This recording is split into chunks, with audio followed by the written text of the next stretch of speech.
সকলোলৈ নমস্কাৰ। আজি পুনৰবাৰ গৈ আছোঁ আমাৰ পথাৰত। যোৱাকালি পথাৰৰ পৰা আহিছিলোঁহে, আজি আকৌ যাবলগীয়াত পৰিলোঁ পথাৰত। আজি অৱশ্যে চব্জি আনিবলৈ নহয়, আজি গৈ আছোঁ আমি বেলেগ এটা কামতহে। লগত মাও আহিছে। ৰাতিপুৱা দেউতাই ক'লে আজি হেনো পথাৰত যাব লাগিব আৰু আজি হেনো আমি ফুল ছিঙিব লাগিব। আৰু আজি আমি ফুল ছিঙা কামটোনো কেনেদৰে কৰোঁ আপোনালোকক অলপ দেখুৱাওচোন বলক। আৰু এয়া দেউতালৈ মায়ে অনা জলপানখিনি আগবঢ়াই দিলে। লগতে এয়া আমি আহিছোঁ যেতিয়া কামত ধৰোঁগৈ। কাম ষ্টাৰ্ট কৰিয়ে দিছোঁ আহিয়ে। দেখিছেনে বাৰু? এইখন হৈছে আমাৰ নাৰ্জী ফুলৰ বাগান। আৰু ফুলবিলাক যে ৩-৪ দিনৰ মূৰে মূৰে ছিঙিবলগীয়া হয়। মানে ফুলৰ খেতি কৰাসকলে গমেই পাব। ৩-৪ দিনৰ মূৰে মূৰে ফুল ছিঙা কামটো ওলাই থাকে। গতিকে আজিও আমাৰ ফুল ছিঙিবলগীয়া হৈছে।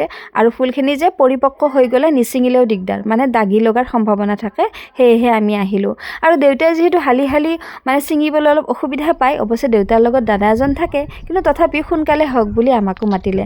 আৰু ময়ো দেখিছেনে এক পাচি ফুল ছিঙিলোৱে। আৰু এইখিনি এতিয়া মোনাত ভৰাই থৈ আহিমগৈ। আৰু এয়া আমি প্ৰত্যেকৰ ভাগে ভাগে ফুল ছিঙা কাম কৰি গৈ আছোঁ।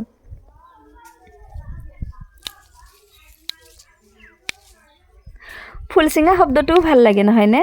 লগতে ফুলৰ মানে যিটো সুগন্ধ একদম আমোলমোলাই থাকে, নাৰ্জী ফুলৰ গোন্ধ। আৰু সঁচাকৈ আমাৰ যিহেতু গোটেইখিনি খেতি বাতি আছে, গতিকে আমি লাগি থাকিবলগীয়া হয়। লগতে দেউতাক এয়া মৌমাখিয়ে মানে কামুৰিলে। কেতিয়াবা হয় তেনেকুৱা, যিহেতু ফুলৰ গছত মৌমাখি থাকে, গতিকে কেতিয়াবা কামুৰি দিয়ে। আৰু এয়া আমি একফালৰ পৰা মানে সকলোৱে মিলিজুলি ফুলখিনি ছিঙিছোঁ। আৰু যিমান সোনকালে হয় আমাৰে ভাল দিয়কচোন। যদিও মানে ভাবা যায় বৰ ভাল লগা, মানে খুব মনোমোহা, কিন্তু এই যে হালি ছিঙিব লাগে, অকণমান কেতিয়াবা কঁকাল চকালো লাগি যায়। কিন্তু উপায় নাই দিয়কচোন, কামটোতো কৰিবই লাগিব। আৰু এয়া আমি সোনকালেই কৰিছোঁ, যিহেতু যাবও লাগিব, দুপৰীয়াত আকৌ ভাতৰ লেঠা আছেই।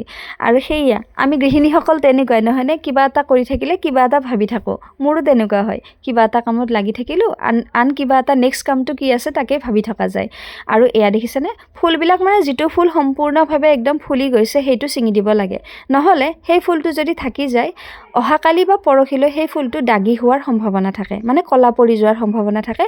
গতিকে চাই চিতি, যাতে ৰৈ নাযায় ফুলবিলাক, গতিকে অকণমান চাই চিতি ফুল ছিঙিব লাগে। আৰু এয়া গৰমো লাগিছে অৱশ্যে পথাৰত, কিন্তু তথাপিও মই চুৱেটাৰটো খোলা নাই, যিহেতু মানে হাত দীঘল কিবা এটা পিন্ধি থাকিলে পথাৰত কাম কৰি ভাল লাগে। আৰু এয়া আমাৰ ফুল ছিঙা প্ৰায় হৈয়ে গ'ল। এতিয়া আমি ঘৰত যাবহে লাগে। মোনাখন দাঙি লৈ গৈছোঁ, য'ত আমি ফুলবিলাক থৈ আছোঁ। চাওকচোন বাৰু আমি কিমানখিনি ফুল ছিঙিলোঁ। এয়া দেখিছেনে? ডাঙৰ মোনাত 2 পেটি বুলি কয় বাৰু, আৰু 2 মোনা। আৰু ফুল ছিঙা হ'ল, অকণমান পানী চানী খাই অকণমান বহিছোঁ। আনফালে এতিয়া গোটেইকেইজনে মিলি আমি যাওঁগৈ ঘৰত। দেউতাহঁতে লৈছে ডাঙৰ মোনাবিলাক, ময়ো অৱশ্যে এখন লৈছোঁ, পাৰাখিনি লৈছোঁ আৰু এতিয়া আমি নাৱত উঠোঁ আৰু ঘৰলৈ যাওঁ। চাওকচোন বাৰু নৈখনৰ কি সুন্দৰ এটা দৃশ্য। ভাল লাগে নহয়নে এনেকুৱা দৃশ্য? আপোনালোকেতো আমাৰ পথাৰৰ ভিডিঅ' চাই ভালেই পায়। সেইবাবে আপোনালোকৰ বাবে পথাৰত অহা ভিডিঅ'টি আনো দেই। আৰু এই ভিডিঅ'টিতো আপোনালোকে মৰম দিব বুলি আশা থাকিল। লগতে এয়া দেখিছেনে? নাৱত উঠি এতিয়া আমি সিপাৰলৈ যাওঁ, ঘৰলৈ যাওঁ।